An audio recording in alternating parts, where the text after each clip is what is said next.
warahmatullahi wabarakatuh. Shalom, Om Swastiastu, Namo Buddhaya, salam kebajikan. Selamat sejahtera bagi kita semua. Perkenalkan, saya Pradipta Tristi Pratiwi. Saya adalah dosen di Program Studi Psikologi Fakultas Ilmu Pendidikan dan Psikologi Universitas Negeri Semarang. Saya bergabung di UNES dan ditempatkan di home base Program Studi Psikologi sejak tahun 2019. Pada kesempatan ini, saya membuat video pernyataan diri dosen pada Unjuk Kerja Tridharma Perguruan Tinggi atau PGD UKTPT bidang pengajaran sebagai salah satu instrumen penilaian pada Serdos 2024. Saya menyajikan rekaman video pengajaran pada mata kuliah metode penelitian kualitatif yang telah beberapa semester ini saya ampuh berdasarkan DIA, Delivery, Interaction, and Assessment. Tentunya mata kuliah tersebut juga tercatat di Sister sebagai salah satu kinerja bidang pendidikan yang saya miliki. Mata kuliah metode penelitian kualitatif merupakan mata kuliah wajib sebesar 3 SKS yang diajarkan pada mahasiswa semester 4. Mata kuliah ini disajikan dalam 16 kali pertemuan yang mengajarkan tentang beberapa hal seperti sejarah pendekatan kualitatif, fungsi teori, jenis-jenis pendekatan, cara pengambilan data, dan analisis data dalam penelitian kualitatif. Adapun CPL yang ingin dicapai dalam mata kuliah ini meliputi komponen utama yaitu sikap, pengetahuan, dan keterampilan. Untuk komponen CPL sikap yaitu mampu menunjukkan sikap bertanggung jawab atas pekerjaan di bidang keahliannya secara mandiri. Untuk CPL pengetahuan meliputi mampu memperoleh informasi dari data dan melakukan analisis data secara bertanggung jawab. Selain itu, mahasiswa diharapkan mampu menguasai prinsip-prinsip literasi data dan komunitas, serta mampu memahami dan menerapkan metode penelitian dasar psikologi termasuk rancangan penelitian, analisis data, dan interpretasinya. Untuk CPL keterampilan sendiri, mahasiswa diharapkan mampu menyusun deskripsi saintifik hasil kajian tersebut dalam bentuk laporan akhir, mampu mengambil keputusan secara tepat dalam konteks penyelesaian masalah di bidang keahliannya berdasarkan hasil analisis informasi dan data. Kemudian, mampu melakukan penelitian psikologi dengan metodologi penelitian kuantitatif dan kualitatif secara generik. Terakhir, mampu mengembangkan instrumen pengukuran psikologi berlandaskan pada kaidah-kaidah teori tes klasik dan modern.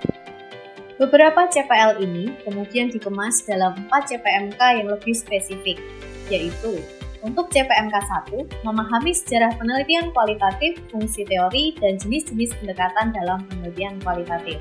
CPMK 2, mampu memahami dan mempraktikkan cara pengambilan data dalam penelitian kualitatif. Untuk CPMK 3, mahasiswa mampu memahami dan mempraktikkan cara analisis data dalam penelitian kualitatif. Sedangkan CPMK 4, mahasiswa mampu melakukan penelitian psikologi dengan metode penelitian kualitatif yang generik.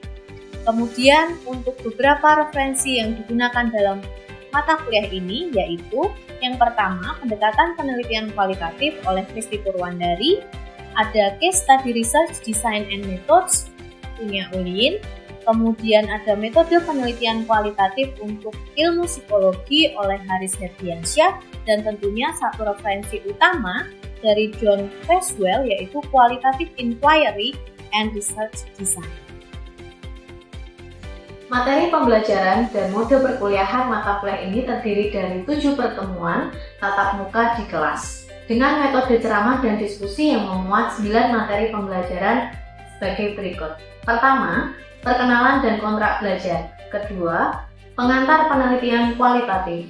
3, filosofi penelitian kualitatif. 4, perbedaan antara penelitian kuantitatif dan kualitatif. 5, pendekatan dalam penelitian kualitatif. 6. Penyusunan rancangan penelitian kualitatif.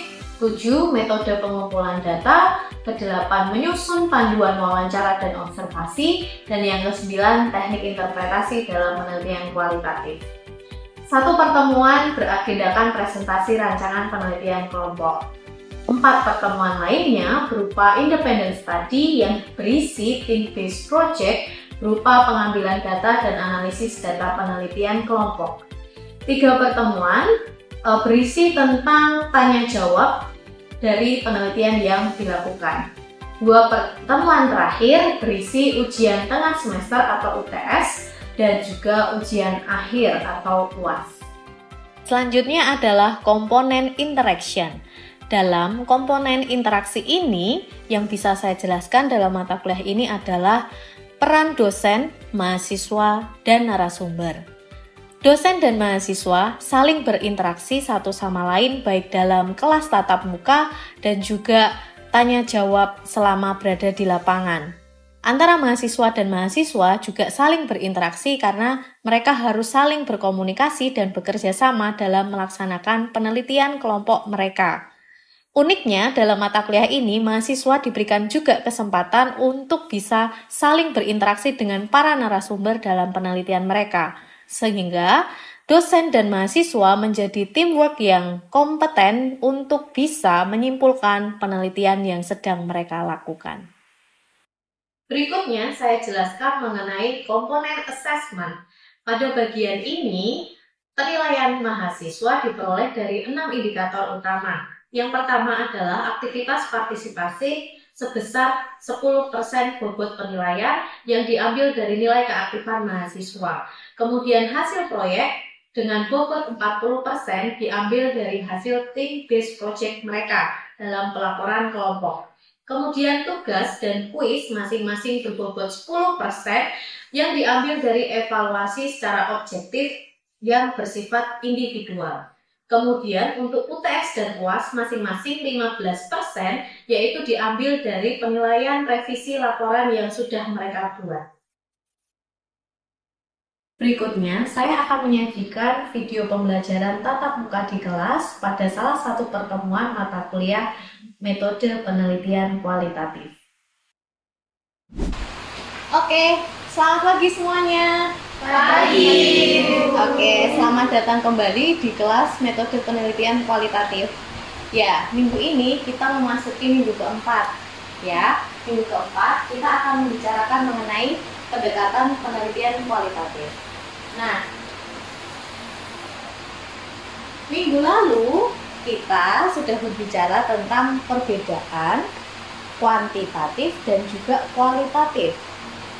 Apakah masih ada yang ingat perbedaan antara keduanya?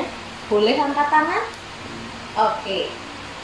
Satu Nadia, kemudian nanti kedua Taj ya. Silakan Nadia. Jadi berdasarkan pengalaman saya, penelitian kuantitatif itu dalam pengumpulan data menggunakan data numerik dan biasanya berfungsi untuk menghubungkan pola hubungan antara dua variabel. Sedangkan kualitatif itu dalam pengumpulan data biasanya lebih mendalam pada observasi wawancara.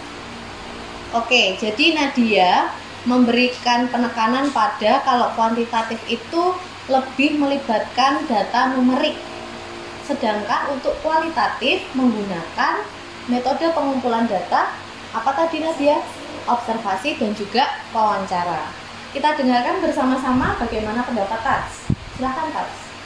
Kalau menurut saya Bu, pemahaman saya sudah diberikan kemarin, kalau kualitatif itu berhubungan dengan angka-angka yang memang di situ menggunakan skala tertentu. Lalu kalau kualitatif di situ metodenya seperti yang dikatakan Nadia tadi, seperti menggunakan observasi dan wawancara, dan juga di situ yang diambil itu adalah hal yang memang tidak secara general, artinya ketika dilakukan wawancara pun itu dibutuhkan penelitian yang itu ingin mengungkapkan yang lebih dalam lagi seperti itu. Oke, Tats menambahkan bahwa kuantitatif kita pakai metode pengumpulan datanya berupa kuesioner. Ya, yang itu sangat jarang dipakai di penelitian kualitatif yang biasanya memakai wawancara, begitu ya. Dan barangkali kita juga perlu mengingat kembali bahwa kualitatif itu dasar filosofinya apa? Konstruktivisme. Ketika kita ingin membangun suatu perspektif dari pengalaman subjek. Ya, nah kemudian di hari ini ada 3 hal yang menjadi komponen materi yang kita akan pelajari bersama ya. Ada pemahaman jenis pendekatan kualitatif, kemudian membedakan kelima pendekatan kualitatif, dan yang terakhir adalah memilih pendekatan kualitatif yang sesuai dengan rancangan penelitian kalian. Karena nantinya kalian akan melakukan penelitian kualitatif secara berkelompok. Dan ketiga komponen materi ini memenuhi CPMK 1-4. Jadi sesuai dengan rancangan pembelajaran semester kita juga terpenuhi melalui materi hari ini. Nah, ketika saya menampilkan gambar seperti ini, apa yang ada di bayangan kalian? Nangkep ikan, jadi nelayan gitu ya. Ketika menangkap ikan, alat-alat apa saja yang bisa kalian gunakan untuk menangkap ikan? Jari, pancing, tombak. Ya. Oke. Jadi ketika kita akan menangkap ikan, kita punya satu tujuan tertentu, kita bisa menggunakan banyak cara untuk menangkap ikan tadi, gitu ya. Sama halnya dengan meneliti kualitatif, di mana ketika kita ingin mengambil data atau ingin menyajikan data atau ingin merancang suatu penelitian, kita juga bisa memilih pendekatan seperti apa yang akan kita gunakan. Nah, jadi pertanyaan selanjutnya adalah, Bu, lalu kami itu gimana caranya untuk menentukan, kan begitu ya?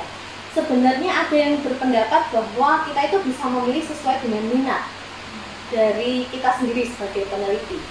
Mungkin ada satu peneliti yang lebih berminat dengan pendekatan A, sedangkan peneliti lain, saya lebih suka dengan berinteraksi langsung pada budaya tertentu, maka dia menggunakan pendekatan B, gitu ya.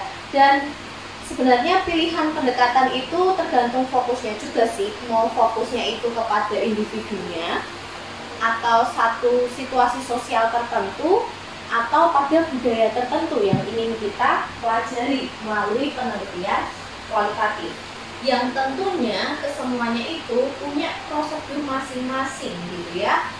Bagaimana cara kita menjalankan penelitian yang kita rancangkan. Ada yang kenal? Belum kenal ya? Kenalkan, dia adalah John Creswell. Mungkin kalian sering mendengar nama itu atau setidaknya pernah melihat gitu ya nama beliau di beberapa buku yang sudah beliau buat. Jadi kalau berdasarkan teorinya Creswell, ada 5 pendekatan kualitatif yang utama. Yang pertama adalah narrative research, yang kedua adalah grounded research, yang ketiga adalah fenomenologi, yang keempat adalah etnografi, dan yang terakhir adalah studi kasus. Narrative research di sini mungkin biasanya kalian lebih kenal sebagai biografi. Ada di sini yang punya buku biografi tokoh tertentu? Ada ya. Siapa misalnya? Stephen Hawking. Oh, Stephen Hawking. Oke, biasanya memang orang-orang terkenal ya yang memiliki biografi. Nah, kita lihat penjelasan dari kelima pendekatan tadi ya. Kalau narrative research itu cerita individu disusun secara kronologis. Biasanya tadi saya bilang bahwa narrative research ini salah satu jenisnya yang paling terkenal adalah biografi. Jadi biasanya orang yang memiliki pengaruh tertentu, orang yang terkenal, yang berjasa gitu, biasanya kemudian dibuatkan biografinya gitu ya. Kemudian yang kedua, etnografi. Etnografi lebih bertujuan untuk memahami latar belakang budaya yang mempengaruhi individu. Jadi mungkin teman-teman pernah dengar misalnya ada peneliti yang tinggal selama 1 tahun di Pulau Kalimantan gitu ya, untuk memahami suku Dayak misalnya. Atau ada juga peneliti yang sedang meneliti di New Zealand, bergabung dengan komunitas para wanita migrasi dan ikut aktivitas komunitas ini selama 1-2 tahun untuk memahami seperti apa sih budaya yang mereka miliki. Nah, ini namanya etnografi. Kemudian yang ketiga adalah studi kasus. Jadi biasanya terfokus pada kasus yang ingin didalami oleh meneliti. Jadi yang dilakukan adalah mengeksplorasi secara detail prosesnya seperti apa. Gitu. Coba yuk kita ingat-ingat sejauh ini ada kasus-kasus apa yang menjadi perhatian kalian? Perceraian meningkat tajam, pernikahan menurun drastis gitu ya. Beberapa hari yang lalu saya juga membaca artikel di mana ternyata banyak yang memilih kumpul kebo karena biaya pernikahan tinggi, biaya perceraian tinggi, sehingga untuk mengurangi itu orang-orang memilih untuk tinggal bersama, kohabitasi dibandingkan untuk menikah gitu ya. Lalu nanti dicari kasus yang paling fenomenal yang mana, kemudian didalamilah kasus itu gitu. Ya. Kemudian fenomenologi ini lebih kepada pemaknaan suatu konsep atau pengalaman beberapa individu. Masih dengan tema yang sama, misalnya kohabitasi. Fenomenologi ini bisa melakukan penelitian pada beberapa orang yang punya pengalaman kohabitasi. Kalau studi kasus lebih pada satu pengalaman spesifik. Misalnya ada orang terkenal, kemudian ternyata kohabitasi juga dan itu didalami kasusnya karena unik dan juga menarik, lain daripada yang lain misalnya ya. Kemudian yang terakhir adalah grounded theory. Ini merupakan pendekatan yang paling kompleks karena dari pendekatan ini diharapkan peneliti bisa membangun suatu teori baru gitu ya. Oke. Nah, kalau boleh dirangkumkan apa yang saya ceritakan tadi sebenarnya seperti ini. Jadi kalau sebuah case study kita lebih terfokus pada eksplorasi kasusnya yang terpilih, yang terseleksi, yang paling unik, yang paling menarik, yang paling beda misalnya di antara yang lainnya. Kemudian kalau biografi dan etnografi itu menangkap potret, menangkap satu fenomena. Kalau biografi lebih ke individunya, kalau etnografi lebih kepada latar belakang budaya. Sedangkan fenomenologi sendiri lebih ini memahami atau memaknakan suatu konsep atau fenomena. Dan sesuai dengan namanya, grounded theory tentunya mengembangkan teori yang ada. Oke, nah di slide saya ini ada beberapa ciri-ciri yang kemudian bisa membandingkan di antara ke-5 pendekatan yang ada. Mungkin yang perlu kita highlight adalah di bagian disiplin. Di sini kalau kalian perhatikan ya, hampir semua pendekatan yang ada itu yang menggunakan ilmu sosial, termasuk psikologi. Nah, psikologi lebih banyak menggunakan studi kasus dan fenomenologi, walaupun tidak menutup kemungkinan bisa juga memakai etnografi. Kemudian mungkin ada beberapa lain lagi yang menjadi highlight adalah bisa di bagian pengumpulan data ya. Semuanya bisa memakai wawancara. Namun untuk grounded theory, kalian perhatikan jumlah subjeknya cukup besar dibandingkan yang lain. Dan yang menjadi ciri khas etnografi adalah waktu yang lebih panjang. Maka dari itu kenapa kita tidak melakukan rancangan penelitian etnografi? Karena satu semester kita cuma berapa bulan teman-teman? 6 bulan ya, habis nanti waktunya ya untuk melakukan etnografi. Oke. Nah, tantangannya pemahaman konteks itu diperlukan dalam naratif, kemudian etnografi waktunya panjang, grounded theory pasti perlu pemahaman teori yang mendalam dan luas gitu ya, sehingga nanti bisa menemukan teori yang baru. Kemudian studi kasus ruang lingkupnya luas, karena nanti kalian perlu juga konteks kasus ini melibatkan siapa saja pihaknya. Sedangkan fenomenologi lebih kepada bagaimana kita mampu untuk mengurung persepsi kita sendiri sehingga tidak kemudian bias terhadap persepsinya subjek.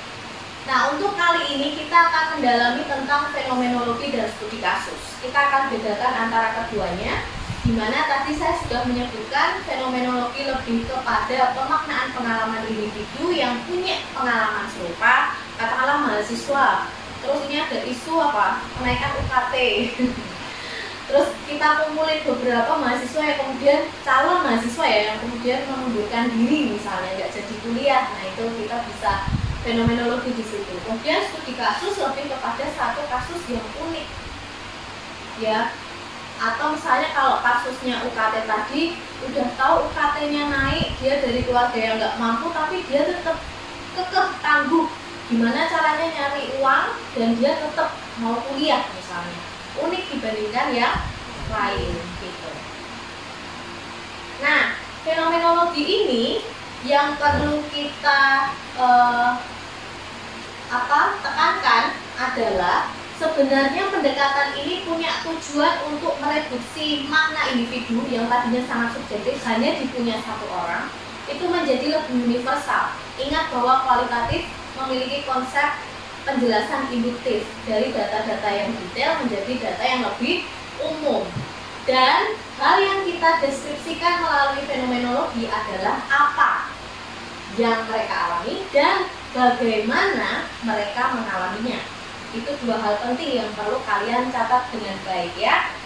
Dan kemudian kalau kita bisa tarik lebih dalam lagi, sebenarnya fenomenologi ada yang namanya fenomenologi deskriptif dan ada yang interpretatif. Jadi kadang peneliti juga diberikan kesempatan menginterpretasikan dari interpretasi yang diberikan oleh subjek ya.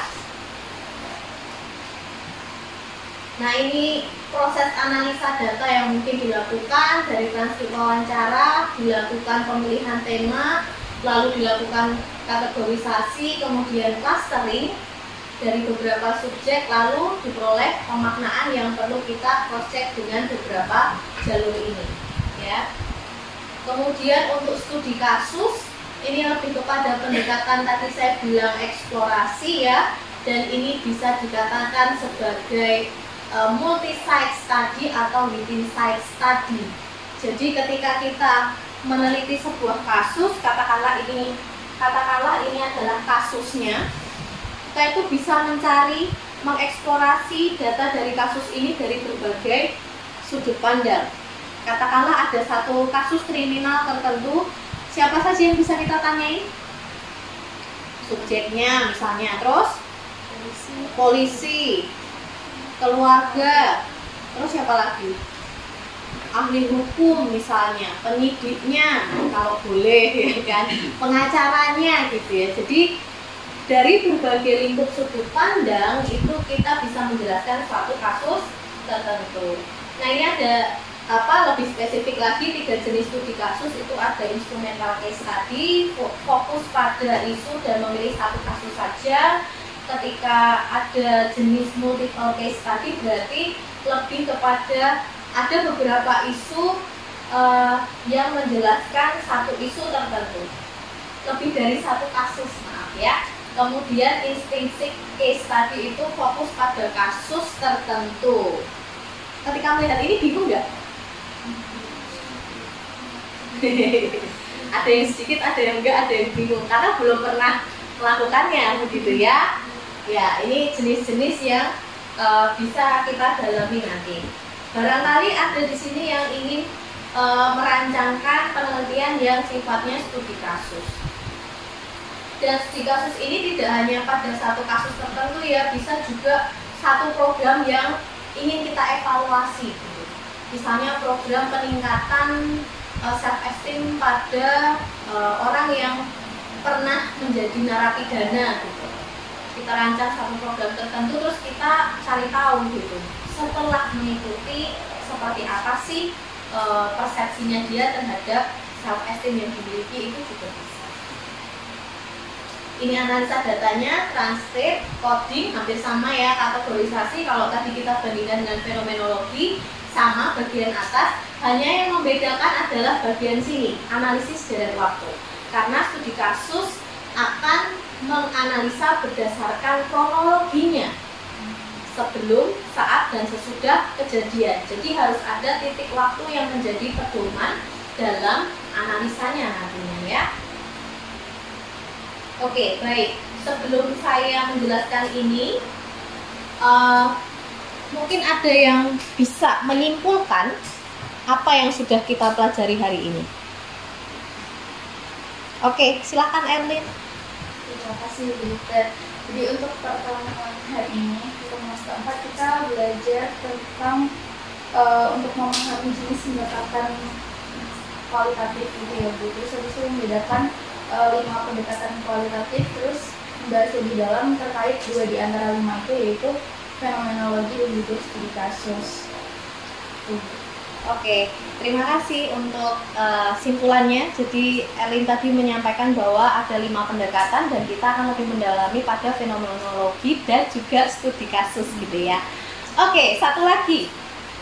Silakan Renata. Jadi saya akan menyimpulkan dari 2 pendekatan studi kasus dan fenomenologi yang tadi Ibu sudah jelaskan ya. Jadi kalau fenomenologi itu peneliti lebih mencari tahu pemaknaan dari individu terhadap pengalamannya, dan pendekatannya itu lebih mengenai apa dan bagaimana individu tersebut merasakan dari pengalaman tersebut. Dan kalau misalnya studi kasus itu peneliti lebih mengeksplorasi mengenai satu kasus khusus dari individu secara utuh, dan kasus tersebut dicari tahu kronologi dari waktu ke waktu secara detail. Oke, sudah sangat lengkap ya diberikan simpulan oleh Renata. Semoga teman-teman juga mencatat dan merefleksikan yang teman-teman dapatkan hari ini. Mungkin kesempatan satu orang ada yang mau bertanya?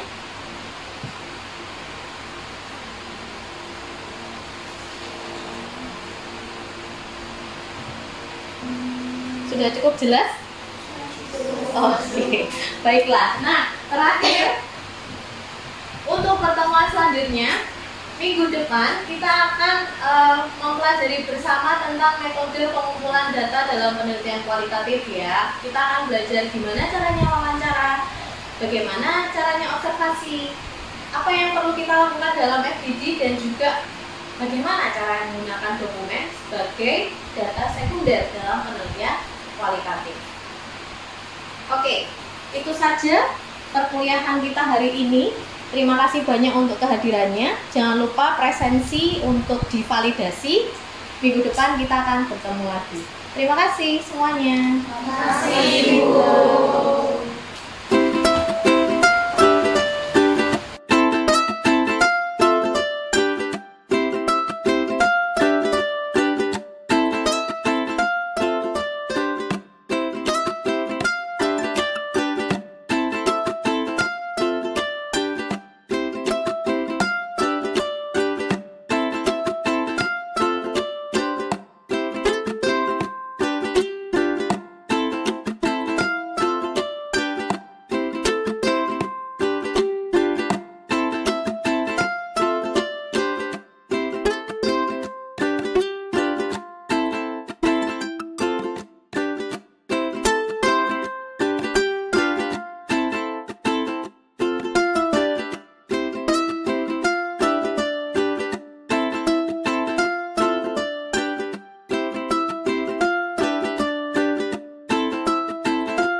Demikian tadi penyajian dari pernyataan data diri dosen pada unjuk kerja Tridharma Perguruan Tinggi PDD UKTPT bidang pengajaran, baik pengantar penjelasan mata kuliah berdasarkan prinsip DIA dan video pembelajaran tatap muka perkuliahan. Dari banyak kata yang telah terucap dan dari banyak hal yang telah kita simak bersama-sama, semoga apa yang telah saya sampaikan kiranya menjadi bermanfaat bagi kita semua. Terima kasih.